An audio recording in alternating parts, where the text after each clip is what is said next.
Once an empty canvas, brought to life, built by beliefs and foundations, an expectation of beauty and form. But not all is for everyone to see. The discipline, the repetition, the strokes, the overflow. In the end, only for him to see. Rhythms of Grace.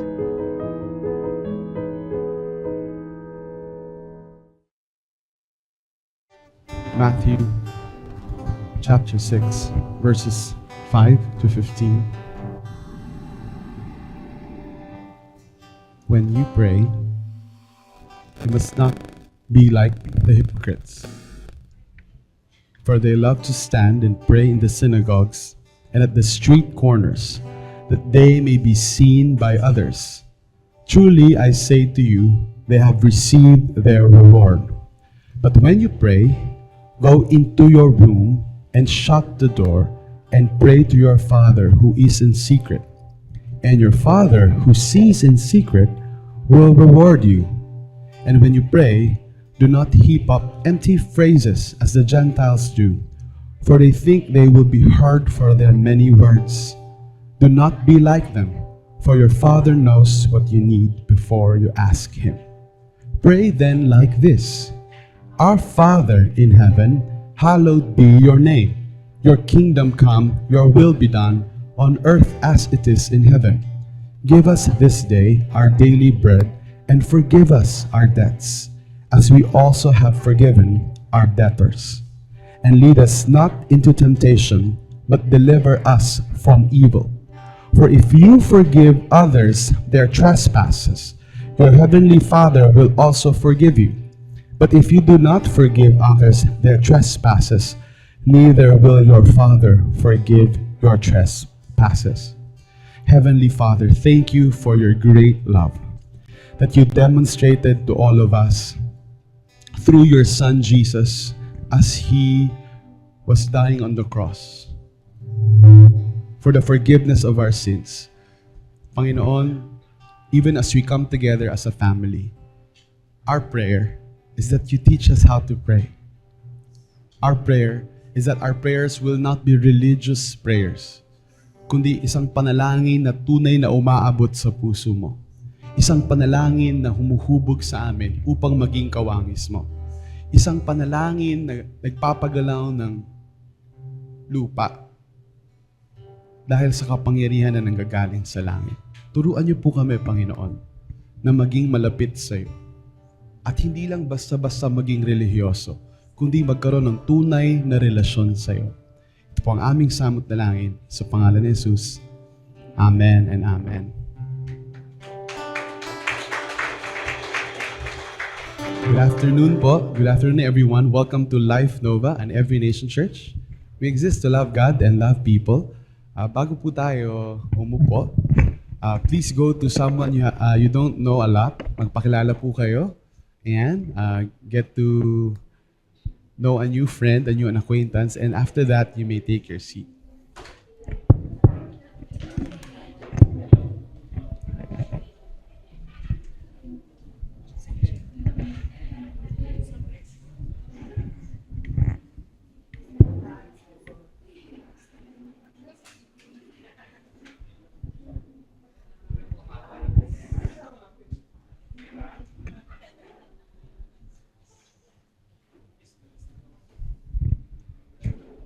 We're in the second part of our series called Rhythms of Grace. I want to begin with this story.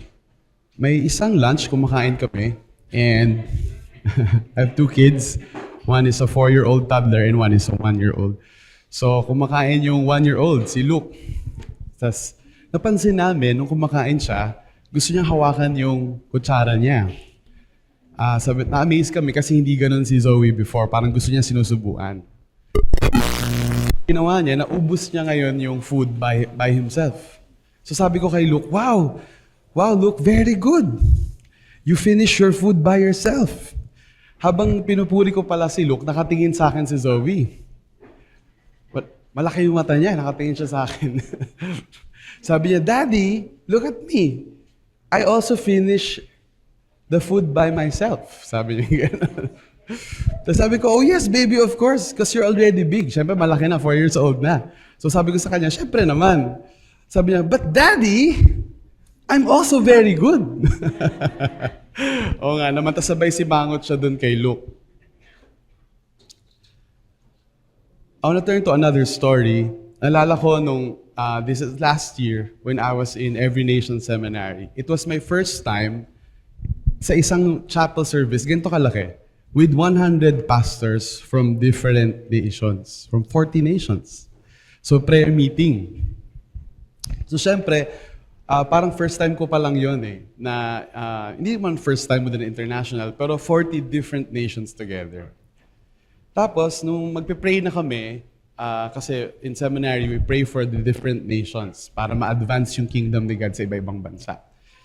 Nahuli ko yung sarili ko, iniisip ko to, I caught myself thinking this. Uy, Englishan pala. Kayang-kaya natin yan. Tapos, nahuli ko yung sarili ko, in my mind, I'm rehearsing what to say in prayer. Parang pinapractice ko ba? Looking back at that silly thought, sabi ko, oh no, what was I thinking? I'm praying to God. Hindi naman ako nagpe-pray para sa mga pastor na to. Pero why do I feel the need to perform? O parang magpa-impress ba? Parang magpasikat. So bakit ganon? I'm reminded by what the prophet Jeremiah said, the heart is deceitful above all things. It is beyond cure. Ilan po sa inyo dito, naranasan nyo ng gumawa ng mabuti? Wala pa? Grabe naman. Ilan sa inyo naranasan ng gumawa ng mabuti? Show of hands, please. Ayun. And of course, I'm sure ginawa nyo yun for no other reason but just to glorify God. Pero somewhere in your heart, you felt a need na parang sana makita naman nila. How many of you can relate? Oh, sana mapansin naman nila na, uy, ang galing ko naman dito, di ba? Yun. So, kung nangyari na sa inyo yun, well, welcome, we're on the same boat. And we've all been there when we did something good and we needed other people to recognize or appreciate us. In fact, even if the good things na ginagawa natin para kay God, parang may need na sana mapansin nila. Tung mga how spiritual I am. Kulang na lang, we wave our hands and say, hello, andito ako. Generous din ako, tumutulong din ako sa mahirap o sa mga nangangailangan. Nagpe-pray din ako. Nagpa-fast din ako. And lagi ako nasa prayer meeting. And in fact, pag hindi ako pwede sa prayer meeting, nagre-reels pa ako na nagpe-pray ako sa bahay with the matching victory worship background. So maganda naman to. But why do I need that impulse to impress others, to show others? Itong mga iniisip natin ito, these things we don't normally say. But a lot of times, we're not even aware of it. Now, the question is, why is there a felt need for us to show off when we're doing good? Especially praying during prayer. And how do we pray without being pa-impress sa ibang tao? How many of you, you've tried to attend a prayer meeting, tas parang kang nagulat, grabe, ang galing naman nila mag-pray. Paano na ako pag nag-pray ako? Ano sasabihin ko? Hindi ko alam yung tamang formula. Alam ko na, hindi na lang ako a-attend sa prayer meeting na yan. Because, you know, whether you're the kind of person that's seeking attention or you're the kind of person na ayaw ng attention, pero ayaw mo rin na mapunan nila na, ay, hindi siya marunong mag-pray. Either way, why are we so concerned about our performance in prayer or in doing general good things? In verse 5 of Matthew chapter 6, Jesus said this in the Sermon on the Mount. Now, the Sermon on the Mount is the announcement of the kingdom of God. And yun yung binasa natin kanina. When you pray, you must not be like the hypocrites, for they love to stand and pray in the synagogues and at the street corners, that they may be seen by others. Truly, I say to you, they have received their reward. So wag na tayo manalangin na pa-impress o mapagpaibabaw, na gusto nakatayo sa mga lansangan o nakikita ng ibang tao, wow, grabe, napaka-spiritual naman niya, ang galing niya mag-pray. Sabi dito, Truly, I say to you, yun na yung reward nila. Wala na sila makukuha dun sa prayer nila. Pero yung papuri ng mga tao na relihiyoso sila, spiritual sila, yun na mismo yung reward nila. And so, bakit kaya may ganon? And why is Jesus addressing this reality sa kingdom? We sometimes hear from other people na hindi taga-church, tagalabas, and then looking at the church. Ito yung sinasabi nila minsan sa atin, pa nagpipray tayo sa office, or sa barangay, or sa school. Sus, pray na naman yan sila. Pakitang tao lang naman yan. Kaya ayokong nagiging Christian na yan eh. So ano kaming mga hindi nagpipray? Demonyo na kami. Panay maka-Diyos nga yung mga yan. Pero nagkakamali din naman, mga hipokrito. How many of you have heard this? Maybe hindi sa inyo or sa ibang tao. And we get this a lot as Christians. So, paano yun if that's what people are saying? So when we feel like a hypocrite, kasi nagpipray nga tayo, pero nakagawa pa rin tayo ng mali, huwag na lang tayo mag-Christian para at least genuine tayo sa sarili natin. Pero when you think about it, kung yung mga Christian nga na kasama na sa kaharian ng Diyos, kaya nga pinipreach ni Jesus ng Sermon on the Mount. Kasi ini-explain niya yung bagong reality sa kingdom. Tayo nga pwede pang maging ipokrito. How much more pa kung malayo tayo kay God? Mas lalo tayong malalayo at maliligaw ng landas. Di ganito na lang, Pastor Tim, di bali ng ipokrito, basta maka-Diyos. Ganun ba yun? Di ba kakasabi nga lang natin, binasa natin sa sinabi ni Jesus, do not be like the hypocrites. So paano nga? Alam ko na, Pastor Tim, baka sa verse 6, but when you pray, go into your room and shut the door and pray to your Father who is in secret. And your Father who sees in secret will reward you. Sabi naman ng isa, kaya hindi ako umaattend ng prayer meeting. Kailangan ko pa ba ipakita sa iba na nagpipray ako? So, kayo lang na nasa prayer meeting, kayo na ang nagpipray. Kayo na yon, kayo na talaga. Kami na mga hindi nagpipray, hiyang-hiya naman kami sa'yo, di ba, sa inyo. Ayan, no? Si Jesus na nagsabing magkulong sa kwarto. Kaya kahit si Pastor Tim pa yan, at sinabi niyang tumayo na tayo lahat para mag-pray. Dali-dali akong umuuwi kagad para makapag-pray sa bahay. Yun. Ganun ba? Is that how we should be praying? What was Jesus trying to explain in verse 5? Is that yung mga Jews, yung Hudyo, yung original hearers nito, actually sa bansang Israel, meron silang set time for prayer. Meron silang 9 o'clock and 3 o'clock p.m., 9 a.m. and 3 p.m. time for national prayer. Grabe, no? And alam nyo kung ano nangyayari? Yung mga religious pa-impress, tina-timing talaga nila. Kasi kahit nasan ka, nagsasaka ka, namamalengke ka, kailangan mo mag-stop para mag-pray. So yung mga gusto talaga magpa-impress, pupunta sila sa public na lugar. Para pag magtitrina, bigla sila mag-pray ng malakas sa kalsada. Yun yung sinasabi ni Jesus dito. Kaya sabi niya, go into your room. Huwag nating gawin o wag gawin na katulad ng mga Hudyo. And in fact, hindi lang naman sa kalsada, kahit nasa worship center sila or synagogue. Pupunta sila sa isang prominent place sa center, tapos doon sila biglang magpipray at ipapakita sa lahat how spiritual they are. Yun yung ina-address ni Jesus dito sa passage na ito. That's why Jesus said to go into the room and pray secretly. Si Jesus ba nag-pray na may ibang nakakitang tao? Oh yes. You would always read Jesus pray with His disciples. Naalala nyo ba yung nakatulog sila Peter, pinagalitan pa nga sila ni Jesus? Ba't kayo natutulog? Huhulihin na ako para ipako sa krus, tulog pa kayo? Di man lang kayo makapagtiis in prayer. So definitely, nagpe-pray si Jesus kasama yung mga disciples niya. There's nothing wrong with that, with praying in front of other people. And kung maalala ninyo, sa Book of Acts, in the early church, 120 sila sa prayer meeting during the Pentecost when the Holy Spirit came.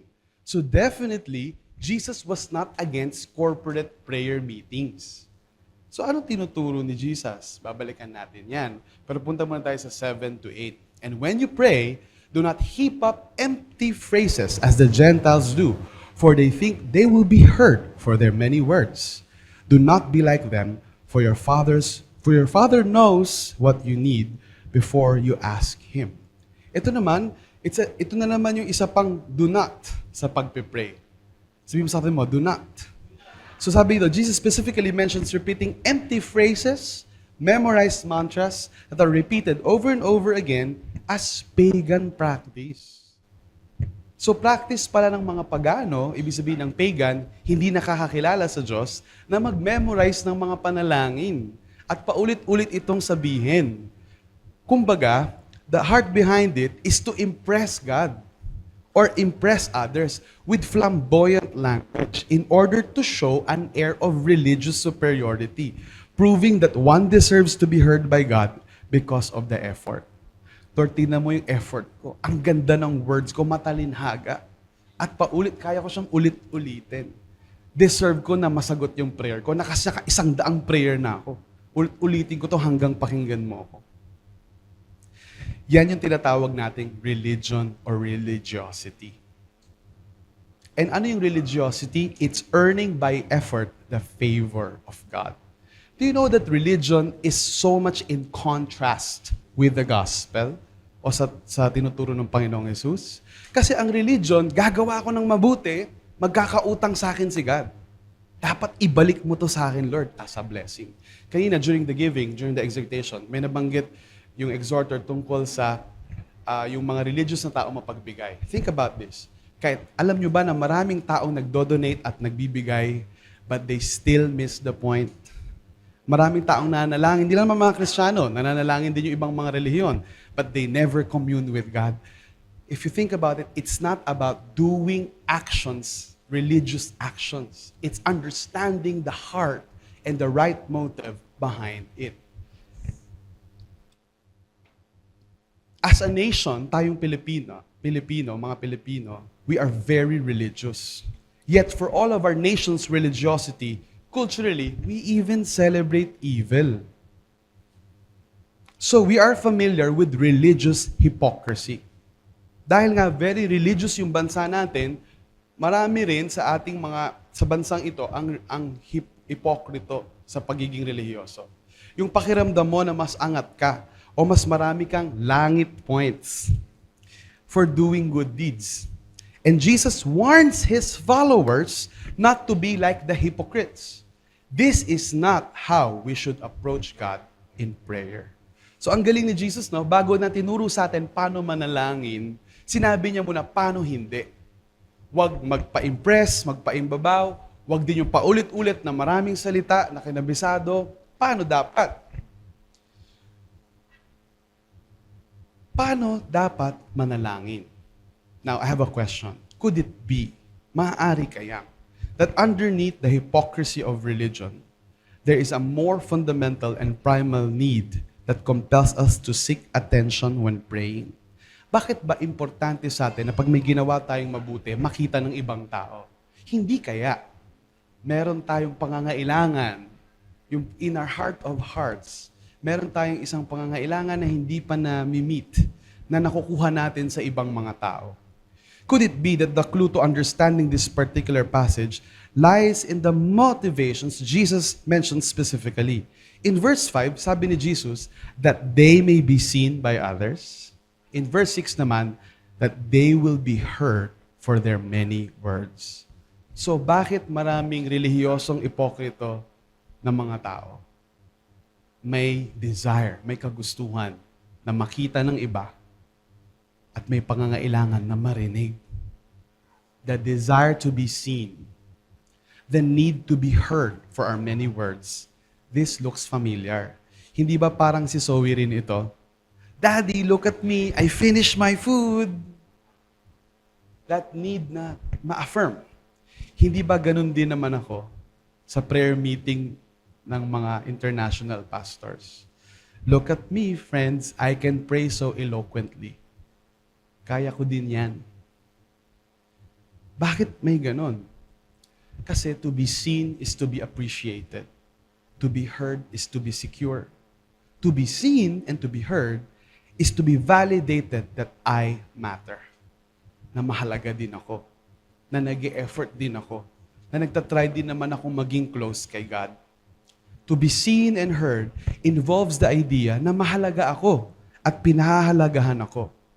Could it be that the religious impulse to show off o magpasikat and impress others by my good works, particularly by my prayer, comes from a desire to be seen and heard by people around you, because we do not believe deep down in our heart of hearts the truth of the gospel, that God sees us, God hears us, God answers us, and that God is enough for us. After all, to be seen and to be heard is to be loved. And that is what the gospel tells us, that we are in Christ. In other words, hindi kaya nasa likod ng ating pagpapaimbabaw bilang mga relihiyosong tao ay may isang pangangailangan na nais nating marinig at mapakinggan dahil hindi talaga tayo naniniwala na nakikita tayo ng Diyos. Nakikita niya yung mga paghihirap natin. Na pinakikinggan niya yung mga panalangin natin. Kaya para ma-meet yung validation na yon, kinukuha natin sa ibang tao. Kung isabuhay kaya natin yung realidad ng kaharian ng Panginoon, paano kaya nito babaguhin yung ating panalangin? In verse 9, Jesus answered this. Pray then like this: Our Father in heaven, hallowed be your name. In contrast that do not pray like this, Jesus prescribes, pray like this. So si Jesus nag-ano muna, no? Wag ganito, tapos ganito kayo manalangin. In answer to our need to be assured that we're seen and heard, He taught us to call God our Father.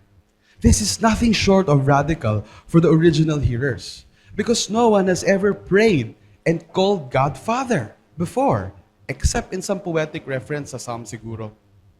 In light of the kingdom of God, we are sons and daughters, and God is our Father. Grabe yung tinuro ni Jesus, no?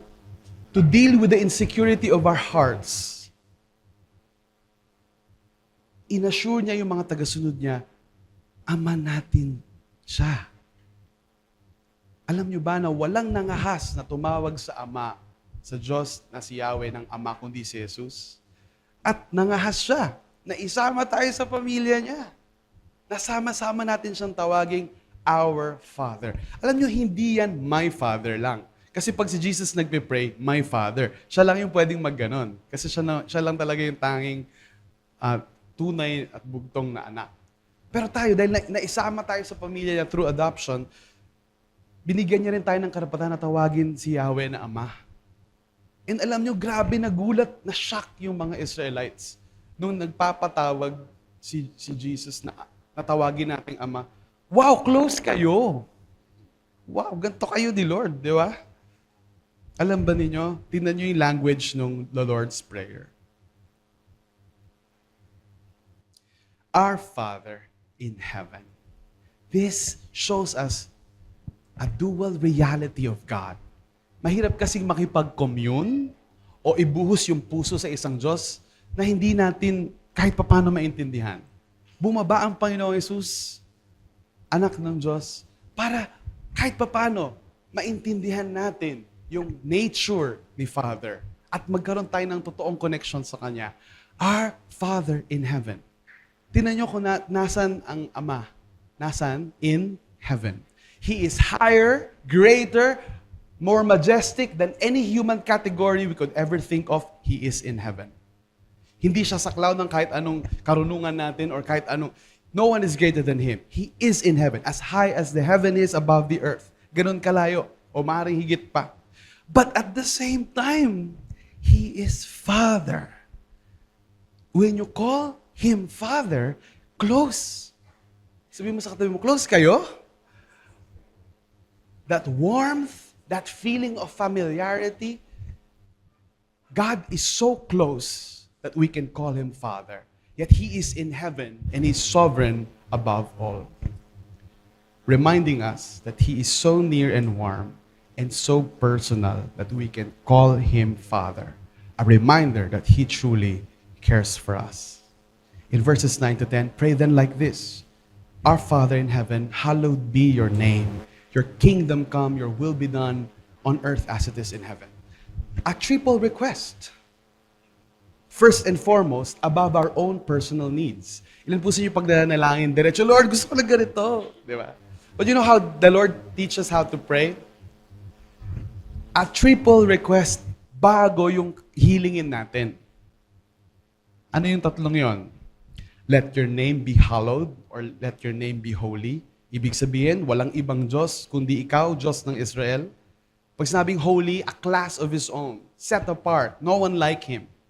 Hindi siya katulad ng ibang mga Diyos ng ibang reliyon. Iba siya. He is the best among the rest. Nothing compares. Let your name be holy.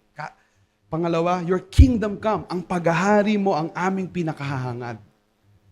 When you pray the Lord's Prayer, when you pray in the pattern of the Lord's Prayer, you're saying, Lord, yung paghahari mo, yun yung solusyon sa sirang mundong ito. In fact, kaya nga ako may mga hinihingi sa iyo kasi sira tong mundong to. Pero kung maghahari ka at magiging ganap ang paghahari mo, yun ang pinakaniloloob namin. At ikatlo, your will be done. Ang kalooban mo, ang higit sa lahat, maging sa kalooban ko. Ang galing, ano? A triple request bago pa natin ibigay yung ating request kay God. And then, after the triple request that pertains to the will of God, the reign of God, a quadruple request. Then, apat naman, about our personal and spiritual needs. Give us this day our daily bread, verse 11. And forgive us our debts, verse 12. And we also forgive our debtors. And lead us not into temptation, but deliver us from evil. Number 1, give us our daily bread. Number 2, forgive us our sins. Number 3, lead us not to the test. Number 4, deliver us from evil. Doon tayo sa number 1, give us our daily bread. Alam ba nating lahat, for many years, theologians in various ages attempted to allegorize the daily bread to mean something spiritual. They suggested, ano yan, communion, or si Jesus Himself as our bread of life, or maybe a daily spiritual strength. Alam niyo kung bakit? Because they cannot wrap around this idea that this majestic Lord's Prayer includes something as common as bread. Yung mga nag-aaral ng Biblia po, noong una, hindi nila ato daily bread, siguro may malalim na meaning yan. Hindi ibig sabihin tinapay lang talaga. Kasi, ang babaw naman nung humingi ng tinapay. Kung in our context, sa Pilipinas, bigyan niyo po kami ng pandesal. Di ba? Kanin pala tayo, no? Kanin tayo. Kanin people. No? Bigyan niyo po kami ng only rice every day. No? So, sabi na, bakit gano'n? May only rice sa pinaka-majestic prayer in the universe? So, hindi matanggap to mga theologians. Sabi na, hindi, may meaning yan na mas malalim. Kaya lang, nagkaroon ng paghuhukay or archaeology and may mga nahukay silang sa Greece and dun sa Roman Empire na actually, yung word na ginamit for daily bread sa original nitong lengguwahe, hindi siya matagpuan sa kahit anong dokumento. Until may nahukay sila na isang dokumento, alam niyo kung ano yon? Grocery list. Listahan ng ipapamili sa palengke. Doon lang nila nakita yung word na yon na translated as daily bread, which means your daily portion of food. Doon na nag-iba ng pananaw yung mga theologian. Oh no! Literal pala talagang tinapay yung hinihingi sa Lord's Prayer. Bakit ganun? Bakit ang isang majestic, powerful prayer na ganito maglalaman ng kasing babaw as a grocery list? In the original language, daily bread is an everyday market or grocery word. Our Father in heaven sees and hears us in such a detailed way that He delights that we ask Him for food every day. Ganon tayo nakikita at pinapahalagahan ng Ama. Na gusto niyang humingi tayo araw-araw ng kakainin natin. Yung simpleng kanin, yung simpleng tinapay. Pastor, but hindi every year? Bakit hindi every month? But every day lang. Every day, so we can learn to trust Him every day. And be grateful to Him and depend on Him every day. Remember, mas importante kay Father More than bigyan tayo ng pangangailangan natin. Siyempre, importante sa Kanya yon na lumalim yung relasyon natin sa Kanya. Kaya nais niya humingi tayo araw-araw. At bibigyan niya tayo ng para sa araw lang na to. Para humingi tayo ulit bukas. Hindi siya madamot kasi lifetime na to eh. As long as we live, He will sustain us. Gusto lang niya na araw-araw natin siyang kinakatagpo. At its heart is that if we truly believe the gospel, we embrace it as our new reality that we are loved and cared for by our Heavenly Father. This is my one point for all of this afternoon. And I hope you remember this as well.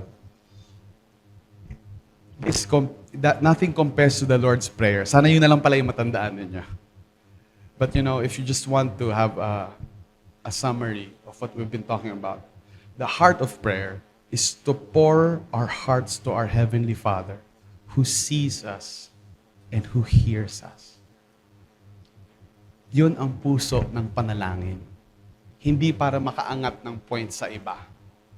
Kundi pwede tayong lumapit sa Kanya ng personal at tawagin natin siyang Papa, Abba, Daddy, Dada. Whatever you call your father with the term of endearment. Daddy. For me, it's Daddy. That's why I taught Zoe and Luke to call me Daddy. No one else can call me Daddy. They can call me a father figure, diba? Pero pag lumapit si Benson sa amin, Daddy, parang medyo weird. Oo.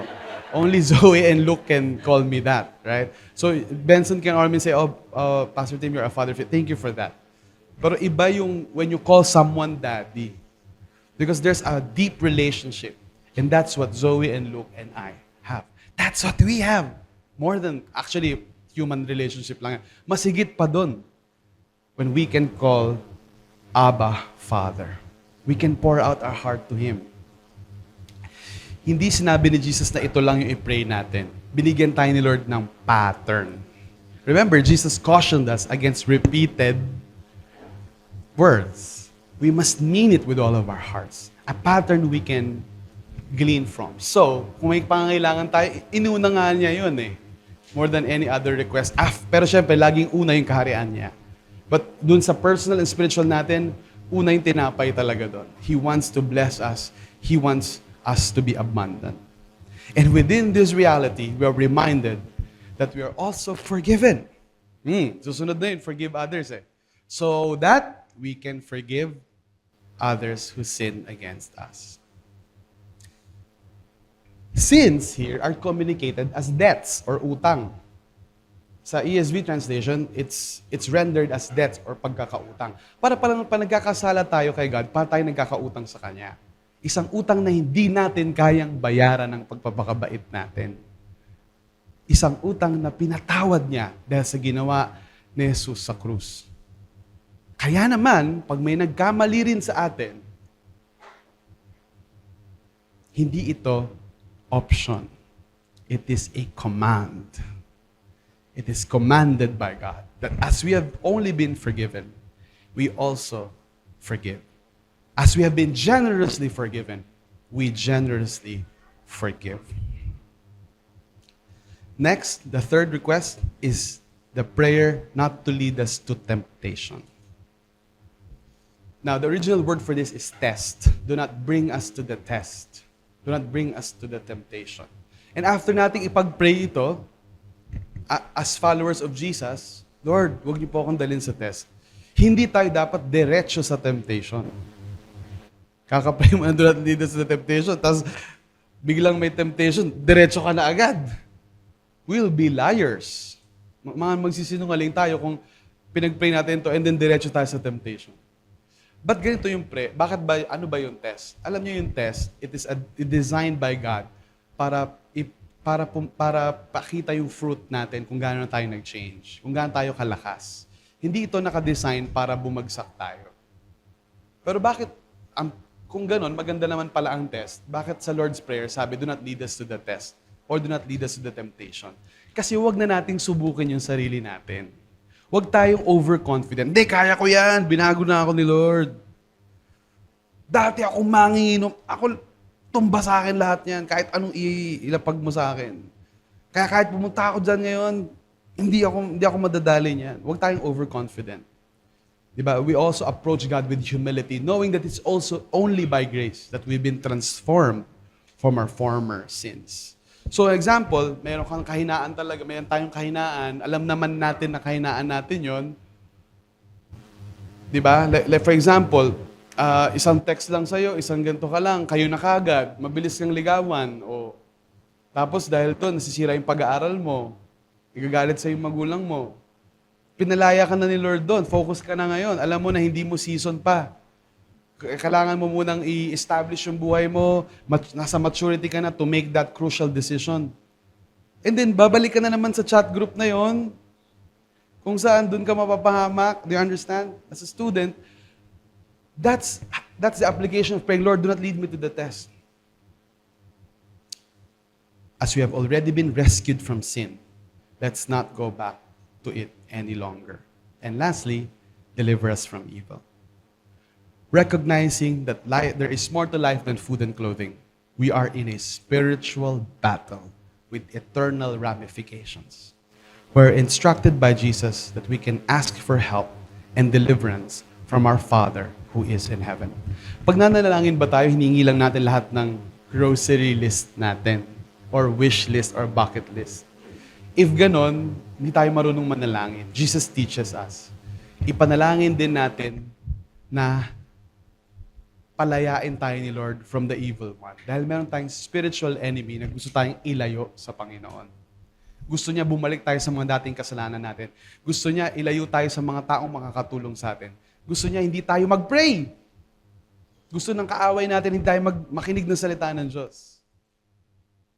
And so we ask help, divine help, to overcome the enemy from our Father whose delight is to protect us. Alam ba ninyo, na ang Lord's Prayer dito sa Matthew, sa Sermon on the Mount, is at the heart of hearts ng buong Sermon on the Mount. Pag tinignan mo yung buong Sermon on the Mount, ang pinakagitna nito yung Lord's Prayer. At yung Our Father, yung pinaka nasa gitna. Ibig sabihin, ito yung central message ng kingdom ni God. The arrival of the kingdom of God entails that we're part of God's family. We have access. We can be seen. We can be heard. We are loved and cared for. And yung 7 requests, di ba? Triple requests. Let your name be holy. Let your kingdom come. Your will be done. And then yung mga kailangan natin, daily bread, forgive others, lead us not to the test, deliver us from evil. 7. Matthew loves his 7. Because for the Jewish mind, 7 is the number of perfection and completion. So in so patterning the prayer, this is the completion of what we could ever ask God for. When Jesus taught the Lord's Prayer, He was still on the other side of the cross. He has not yet been offered as the ultimate sacrifice. Kung tinuro niya ito sa Sermon on the Mount, hindi pa siya naipapako nun. But it was already a reality for His followers.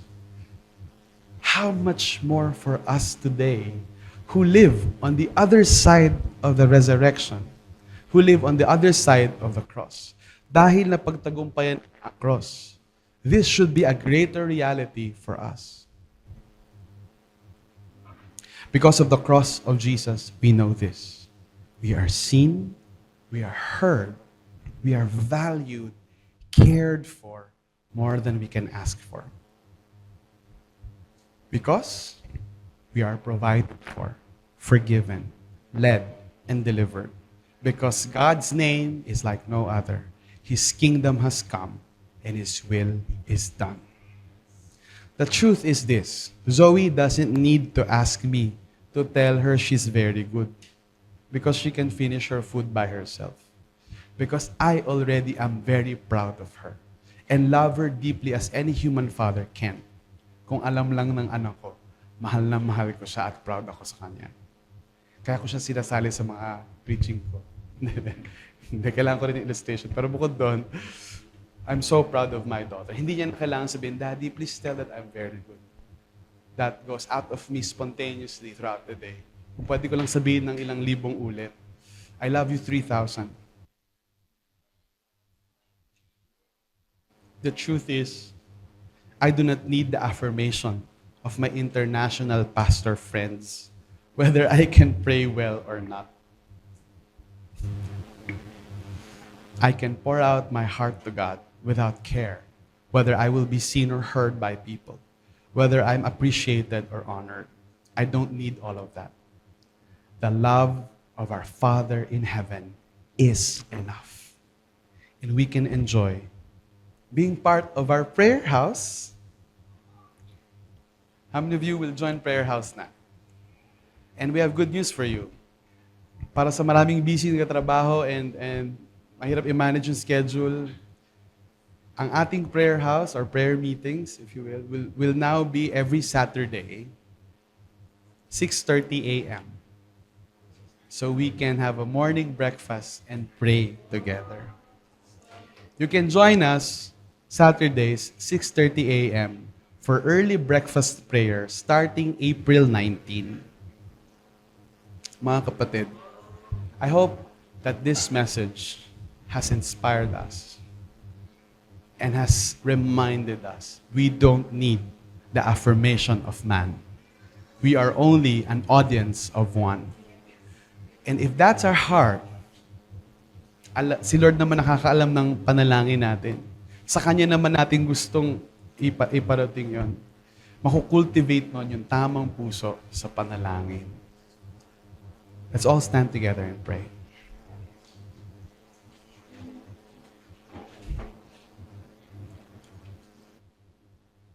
Nalangin po. Heavenly Father, marami pong salamat for deeply loving each and every one of us.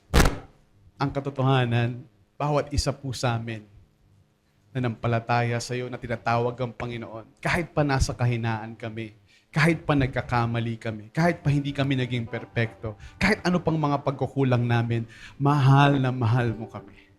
Never mo kaming minahal dahil sa ginawa namin. In fact, nung mga makasalanan pa kami, hindi pa kami nagsisisi, masama pa yung puso namin, minahal mo na nga kami. Paano pa ngayon na mga anak mo na kami? Hayaan mo, Panginoon, na ang realidad nito, this reality of your love, that you see us, that you hear us, that you value us, that you hear our prayers, that our prayers are valuable to you, that they are precious to your ears, music to your ears. May this be a reality for all of us. That as we come into our secret room and pray, all we need is you. And you are enough for us. If we have you, we have everything that we need. And as we come to a corporate gathering, pagsama-sama kami nag-pray, pinagpipray namin yung city namin, yung government namin, yung mga taong hindi pa naliligtas, yung community namin, yung campus namin, hindi namin tignan yung skill namin o galing namin magsalita. Ibuhos lang namin yung puso namin sa'yo. Parang isang batang nagbubuhos ng puso sa kanyang ama. Thank you, Lord, for calling us to a life of prayer. The breath, the oxygen that we breathe in our relationship with you. And for many of us who have not been in the spiritual discipline of prayer, hindi namin maintindihan kung ba't kami patay or parang waring patay na walang spiritual na lakas, hindi makalaban sa kasalanan o hindi maging banal o hindi kayang mag-share ng word sa iba. As we step into the habit, the discipline, the joy of prayer, may you breathe unto us the power of the Holy Spirit to obey your word, to live in the reality of your kingdom. Because the truth is, your kingdom has already come. Your will has already been done. And we, your people, will make sure that our lives conform to your word, to your will. Not as a requirement of you loving us, but as a consequence of you loving us. Salamat na nauna mo na kaming minahal bago mo po kami pinagawa ng mga kabutihan o mabubuting gawa. And ngayon, Ama, lumalapit lang kami sa iyo. Thank you po. Sobrang maraming salamat sa dinami-dami ng taong maliligtas o makakakilala sa iyo o madidisciple. Kami yung pinili mo. Dalangin namin na maibahagi namin ang pag-ibig na to sa sobrang daming tao na malayo rin sa iyo. Ito po ang aming samot dalangin sa pangalan ni Jesus. Amen. Amen. Let's worship the Lord.